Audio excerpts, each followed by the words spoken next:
Hi guys, welcome to another video. Now, many of y'all over the last few weeks and months have been concerned about potential changes in the UK visas, whether it is the PSW closing or the care worker scheme going down, or even changes in the health and care worker visa or the work visa generally, or the ILR being extended from 5 years to 8 years. That is, you need to be on a continuous work visa for 8 years to get your ILR in the UK. Now, all of these changes have obviously brought about a lot of fear in the minds of students who are planning to come into the UK in 2023 and 2024's intake, but also those of y'all who are considering to come here for work. Now, in today's video, we're going to set the record straight and speak about some of these potential changes that might be coming up. But if you haven't already followed me on Instagram or YouTube, now's your turn. Do not forget to drop a like to this video or subscribe to my channel if you're new. But if you've not followed me on Instagram, my handle is Physiotherapy in UK. So let's get right into today's content of some of the potential changes that might be coming up into the UK visa soon. Alright, so today we're going to be speaking about the 12 immigration changes that might potentially be coming up as an update in the 2023 UK visas sort of broader plan to control immigration. Now, for those of y'all who haven't heard about this before, this has come out a few days ago, earlier this week, and it is something that might potentially change the way we look at immigration. But let me just inform you right here. None of these changes are official yet. This is just in the proposal stage, and it's not even a proposal made by the current government. It is actually a proposal made just by few members of the parliament, that is about 20 members of the parliament, who have put forth this proposal to the Prime Minister, who's Rishi Sunak, saying they would like to curb down immigration, because right now the current immigration stands at nearly 6 lakhs a year, which is a huge amount that the British government had not foreseen when they signed Brexit. But obviously, this large immigration has had a massive impact on the way UK sort of manages its resources, and so they are trying to now cut down its immigration over the next few years. So obviously these 20 members of parliament have placed this 12-point immigration plan in front of the Prime Minister as a suggested change. None of these are official, none of these have been signed and has been put up on the UK government or the UK Home Office website, so please do not be concerned about it. However, I do think there's value in discussing these points and how, if any of them do get implemented, they are going to influence you. I will be sharing the link for the article that I found in the description box below, so if any of you all are worried about it, I would say take your own time to sort of go through all of it and make your own decisions about it. But I'm just going to summarize all of that in the video today, just to give you a heads up about what you can be expecting in the next few months. So as you can see on your screen right here, it says that they want the net immigration to fall from nearly 6,06,000 to 2,40,000. And obviously the plans that they have made is a 12-point immigration plan, which we will be discussing in a few minutes. But yes, let's just see what else they wanted to say about it. So what is the current government actually doing to reduce the immigration? So as you can see already, Mr. Sunak, that is the Prime Minister, has been tackling small boat crossings across the channel in order to reduce the sort of asylum seekers generally in the UK. The other thing that the Home Secretary, Swella Braverman, has already been done is that she's trying to implement some restrictions on the student visas and student dependent visas specifically in order to reduce the overall net immigration that occurs through these channels. So these are the sort of plans that have already been in place from the government side.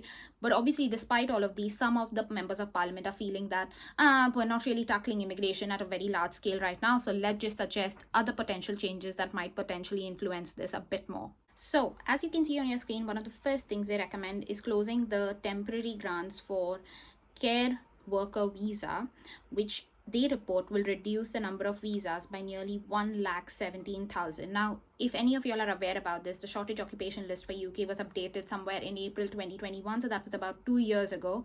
And at that point of time, care workers were not on the visa. So I'm speaking specifically about care workers who are employed within the nursing homes, hospices, or different settings where these are people who do not need a sort of degree. For example, I'm a physiotherapist, I need a physiotherapy degree, I need the HCPC license to work in the UK, but these were people who could be allowed to work in the UK without a degree, so they just needed to get the job as a care worker. And this was added into the shortage occupation list about a year ago, and this sort of visa came up. Now obviously the members of parliament believe that if they reduce this, they are hoping that the immigration would drop by nearly 1,17,000, which is a massive number to think about. But this is one of the suggestions that were made by them. Now, the second recommendation, like you can see over there, is that they want to increase the salary threshold for work visa from whatever it is at the minute to about £38,000 a year. And they believe that this will impact the long term immigration by nearly 54,000 visas being issued.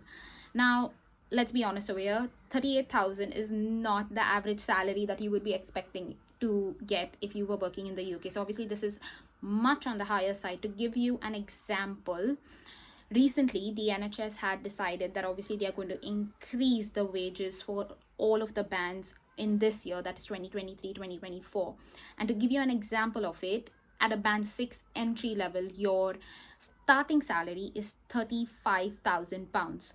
So as you can see, even band 6 salaries are not making this minimum threshold of £38,000, which needs to be mandatory if you want to get the work visa according to this particular proposal. So keeping that in mind, obviously a lot of the job categories would not meet this particular criteria, and that's the way they're looking at reducing the work visas being issued to potential overseas immigrants. However, like I said, this is still in a proposal stage. It's not been accepted yet, so please do not panic. I think also just keep in mind that obviously a lot of the healthcare professionals fall under the shortage occupation list, and this sort of minimum salary threshold is not applicable to them in the current health and care worker visa. So we just need to keep our eyes and ears open and see how it's going to impact a lot of healthcare professionals over the next year if potentially these rules do get implemented. The third thing that they're recommending is obviously closure of student dependent visa route, which was already something that Swella Braverman was considering. And they want to sort of limit the student dependence, and hopefully they are hoping that this will help in reducing the long-term immigration by nearly 75,000 people or 75,000 visas being issued, which is, I think, a completely valid point, because obviously we have discussed this in past videos about how the dependence of students being coming into the UK influences or drives the net immigration higher. And this was something that a lot of people were concerned about, especially in the UK. However, there has been no formal announcements about this. They have said that they will potentially introduce these changes in the Jan 24's intake. So if you are a student coming into the UK in September 23's intake, please do not worry about it. On that note, if you are a student who is coming in the September 23's intake, you are searching for accommodation, and like I have been searching for accommodation right now living in the UK, it's been really hard to find reasonable accommodation within the budgets allocated. Now, if you are somebody who's struggling with this, please do not forget to check out my link in the description box below, where I found these amazing guys who will help you find reasonable budget accommodation within your financial means, irrespective of wherever you are in the UK. So if you are concerned about it, please do not forget to check out the link in the description box below, guys, and give them a shout. The next thing they've proposed is that they wish to close down the graduate route, which allows students to stay for up to 2 years in the UK without a job offer, and they think that this is going to reduce the immigration by 50,000 per year. Now, obviously, they are talking about the PSW, but like I said, none of this has been official. So again, if you are coming into the UK in 2023 or 2024's intake, as per right now, all of these rules are not valid. So you need to be remembering that the PSW still stands until it has been officially stated on the Government of UK website or by the Home Office that it doesn't. So please do not be worried about this. If you are coming in September 23's intake, the PSW still stands for you. The next thing they want to do is that they want to ensure that study visas only go to the best international students and exclude poorly performing universities, and they hope that this is going to reduce the net immigration by nearly 49,000 per year. Now, this was again something that was suggested by Swella Braverman, so I'm not going to go into massive details about it. However, they did report that they only wanted to offer students or visas to students who are applying to top tier universities. And one way to identify this is by identifying whether the university that you selected is along the top or the higher world rankings or even the UK rankings generally. So I would suggest do not select a university that is on the lower side, or that you're just sort of scraping by in. Select courses, select universities based on their rankings, based on how helpful the course is going to be for you. Now, if you are confused about this, please check out this video where I've listed down some of the key things you need to look at when you are selecting a university in the UK. The next thing that they're obviously suggesting is monitoring the reduction of humanitarian visas and introducing a cap on this. Now, obviously, when you speak about humanitarian visas, a lot of y'all may be confused and say, do we fall under this category, Nikita? And the answer is no. Especially if you are looking for study or work visa, you will not fall under this category. People who fall under this category are those who are affected by war. Say, for example, in present times, because there's a war in Ukraine, a lot of Ukrainian refugees are moving into the UK, and these are the people who would fall under these humanitarian visas. So, for example, there are a lot of people in the UK who are from Ukraine or Syria who are staying in the UK along with their families or along with their dependents or with their children, and are trying to sort of build a living for themselves. These are people who fall under the humanitarian visa. So keeping that in mind, a lot of y'all are not going to fall under this, but this was one of the proposals that the MPs had, was obviously to reduce the immigration and place a cap on the number of people that could be admitted into the UK on these humanitarian visas. Now, the next thing they're recommending is obviously ensuring the rapid implementation of the illegal migration bill, which could lead to a reduction of at least 35,000 people in the long run. Now, you've heard about this previously. There have been massive reports of illegal immigration in the UK, and obviously, the government is concerned about this, and they have been trying to introduce certain rules, certain legislations to control the net illegal immigration in the UK. These sort of MPs right now just want to make sure that all of these rules, all of these sort of legislations be passed ASAP, and we are not waiting for them in the long run, because they see that being as a key way to reduce the immigration in the UK in the long run. So obviously this was another proposal that was put out by these guys. Another recommendation was reducing or capping the number of refugees legally accepted for resettlement in the UK by 20,000. So these are the number of people who would again be sort of coming into the UK by humanitarian visas, and they want to sort of cap this number again. The next suggestion is that they want to raise the minimum combined income threshold of 26,200 for sponsoring a spouse, and raising the minimum language requirement to B1, that is intermediate level, which will help to reduce the immigration by nearly 20,000 in the long run. Now, this rule may again, or this proposal may again confuse a few of you out there, and they would be like, is this related to dependent visas in the UK? And let me clarify this. No, it's not related to dependent visas in the UK. This specific proposal is related to people who are British citizens, or who are people on British ILR, that is indefinite leave to remain, and want to get their spouses to the UK. Now, obviously, the requirements around this were very baseline and minimal, so they did not need to have a very high income threshold, or the language requirements were not that significantly strong. However, the proposal suggests that they want now to increase the financial requirements and the English requirements for all of these spouses or dependents who are planning to come into the UK. So this is another suggestion by the MPs right now in hopes to reduce the net immigration in the UK. The next thing they are suggesting is requiring the MAC to report the effect of migration on housing and public services in addition to the jobs market.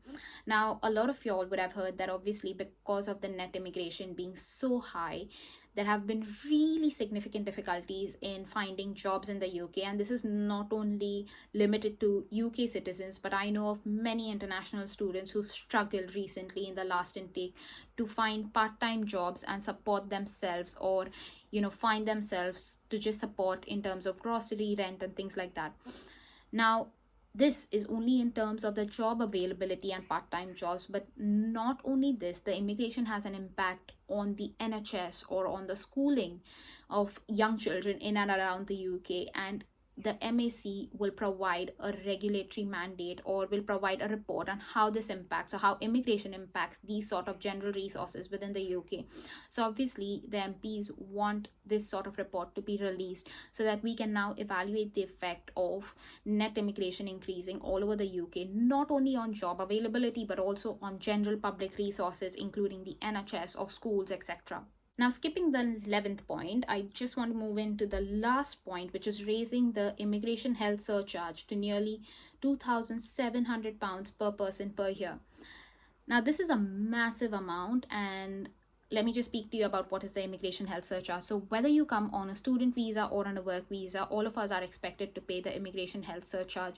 The rules are slightly different for the health and care worker visa, and where you do not have to pay the immigration health surcharge, and that obviously drops the visa cost by a significant amount.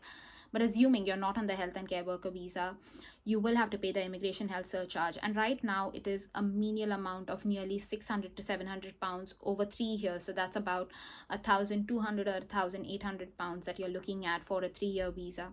However, if they were to introduce the 2,700 pounds of IHS, it's going to be a massive influx of money that you need to consider before you make those visa applications. So, just to give you a flavor of what this amount looks like, or what is the value, or what are the numbers that we're looking at.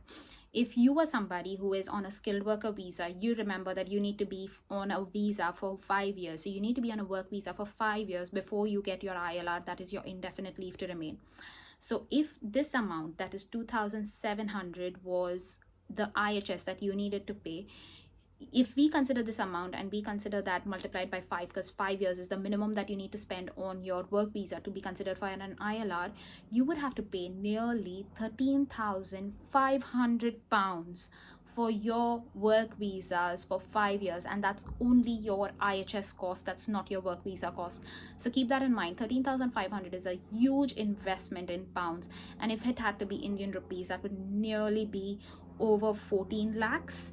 So keep that in mind, guys, that this might be a potential change which is not there yet. Hopefully, fingers crossed, this doesn't get implemented, but if it does, you need to be thinking about your work visas and how you keep flipping jobs in the next few years. That's it from today's video, guys. I hope you found it useful. If you have any questions about it, leave them in the comment section below, just so that we can build this conversation up and see how this is going to potentially affect you guys.